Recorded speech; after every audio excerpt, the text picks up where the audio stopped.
The Cali Cartel, masters of money laundering. Today we're diving deep into the dark world of the Cali Cartel, specifically their ingenious and frankly terrifying money laundering tactics. These guys were the masters of taking dirty cash and making it squeaky clean. So buckle up, because we're about to uncover the secrets of the Cali Cartel's money laundering machine. Pimping out rides, the Cali Cartel's car courier network. When you think of drug cartels, you think of mountains of cocaine, brutal violence, and piles of cash.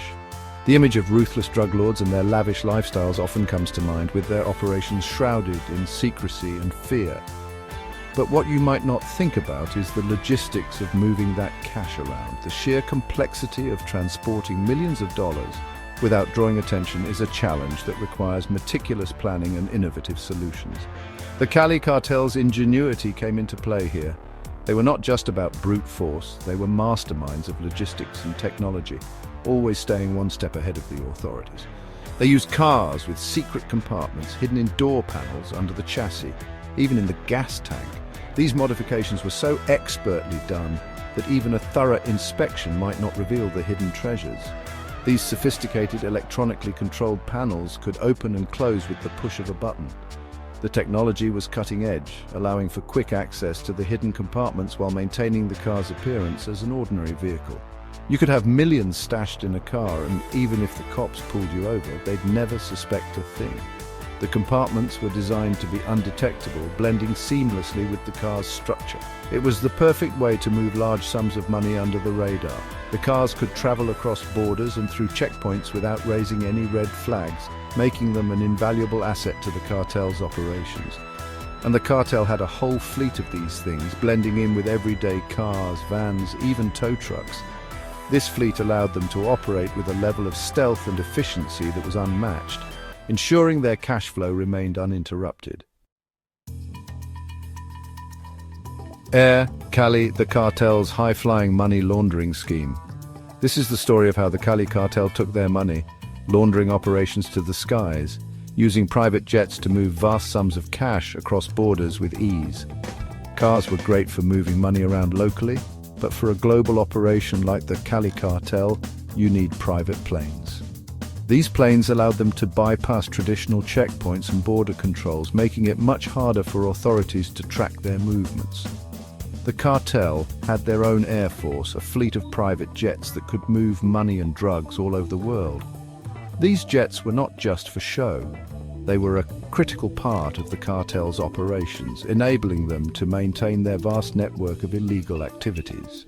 They'd find small, secluded airstrips, bribe the right people, and boom, they were in and out before anyone knew what hit them. These remote locations were perfect for avoiding detection and ensuring that their operations went smoothly. These planes were outfitted with hidden compartments, false bottoms in suitcases, secret panels in the fuselage, even hollowed-out seats. Every inch of space was utilized to maximize the amount of money and drugs they could transport without raising suspicion. They were moving millions through the air, right under the noses of law enforcement.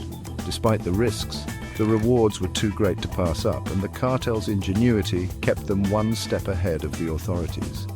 It was a brazen operation, but incredibly effective. The use of private jets allowed the Cali Cartel to expand their reach and maintain their dominance in the drug trade, showcasing their ability to adapt and innovate in the face of constant pressure from law enforcement. The illusion of legitimacy, the Cali Cartel's shell game. The Cali Cartel created a network of shell companies, fake businesses that existed solely on paper. From car washes and restaurants to import-export businesses and real estate firms, they mixed dirty money with legitimate income. They'd run drug money through a car wash, report inflated earnings, and suddenly that dirty cash was clean. The cartel had lawyers, accountants, the whole operation wired. It was a shell game on a massive scale, and they played it to perfection. Chapter 4.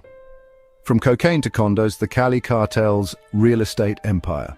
The Cali Cartel was buying up property like it was going out of style. They were not just purchasing homes, they were acquiring entire neighborhoods, transforming the real estate landscape. Mansions, beachfront properties, high-rise apartments, you name it. Their portfolio was as diverse as it was extensive, covering every type of luxury real estate imaginable. They had properties in Miami, New York, Europe, and beyond. Their reach extended across continents, making them a global real estate powerhouse. They weren't paying through traditional means, they were paying in cash, big stacks of it. This method allowed them to bypass financial scrutiny and keep their transactions under the radar. Overpaying wasn't an issue because it was about getting dirty money into something tangible. They were willing to pay a premium to ensure their investments were secure. These properties became safe houses, meeting places, even storage facilities for drugs and weapons. They were multifunctional assets that served the cartel's various needs. It was the perfect way to blend in with the rich and powerful while running their criminal enterprise. By mingling with the elite, they could operate with a veneer of legitimacy. They were turning cocaine into condos, a genius move. This transformation allowed them to launder money effectively while also investing in lucrative real estate ventures. And it wasn't just about cleaning money, it was about maintaining their empire. Their real estate investments ensured long-term stability and growth for their criminal operations. Chapter 5. The Art of the Deal. Dirty. The Cali Cartel's trade-based laundering. The Cali Cartel were masters of international trade, using legitimate businesses to move dirty money across borders. They'd create fake invoices, overinflating the value of goods or creating phantom shipments. For example, they'd arrange a shipment of electronics worth a fraction of the invoiced amount. The receiving company would pay the full amount, effectively laundering the money. By manipulating trade documents, they camouflaged illicit funds within legitimate international trade. It was like trying to find a needle in a haystack, except the haystack was made of money. The authorities were completely overwhelmed. It was a brilliant, yet complex, operation. Chapter 6. Silk Road 2.0- The Cali Cartel's cryptocurrency connection. The Cali Cartel saw cryptocurrency as a way to move money faster, more anonymously, and with less oversight. Bitcoin, Ethereum, all these digital currencies were like a gift from the heavens for them. Crypto transactions are decentralized and pseudonymous, making them perfect for laundering money. The cartel started converting their cash into crypto using online exchanges and intermediaries. They could move it anywhere in the world with just a few clicks. No more smuggling cash across borders. It was the perfect money laundering tool for the digital age. Chapter 7. Rolling High, the Cali Cartel's casino cash-out scheme. Casinos deal with huge amounts of cash daily, making them a prime target for money launderers. The cartel would send their guys into casinos with suitcases full of cash. They'd buy chips, play a few hands, and then cash out, walking away with a clean check. They'd claim it was all gambling winnings and that dirty money was now clean. They weren't just hitting up small-time casinos. They were in Vegas, Atlantic City, Monte Carlo. They were moving millions through casinos all over the world. It was a simple plan, but incredibly effective, and they had the casino records to back them up. The Cali Cartel's ingenuity knows no bounds. One of their more surprising methods involved the world of art. The art world is full of wealthy collectors and pieces that can sell for millions. The cartel would buy expensive paintings and sculptures, often using intermediaries. They'd store them in warehouses, Freeport storage facilities, even in their own homes. When ready to cash out, they'd sell the art, often at a profit, claiming the increase in value as legitimate capital gains. It was a masterpiece of money laundering disguised as highbrow art collecting. Gold and diamonds were like liquid assets for the Cali Cartel. These precious commodities were universally valuable and easy to transport. The cartel would buy huge quantities of gold and diamonds, often using illicit funds.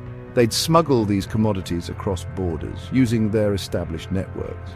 Once in a safe location, they'd sell them off through legitimate dealers, effectively cleaning their dirty money. It was a classic case of taking something dirty and making it sparkle. One of the Cali Cartel's go-to tactics was smurfing.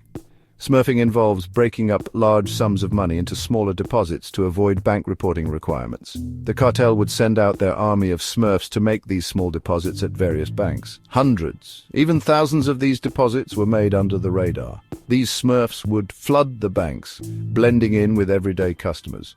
Once the money was in the system, it was game over. It was a simple plan, but incredibly effective. The Cali Cartel revolutionized money laundering, taking it to a whole new level. They were innovative, ruthless, and incredibly successful, at least for a while. The authorities eventually caught up with them, dismantling their empire and seizing billions of dollars in assets. But their legacy lives on, a testament to the ingenuity and audacity of these criminal masterminds.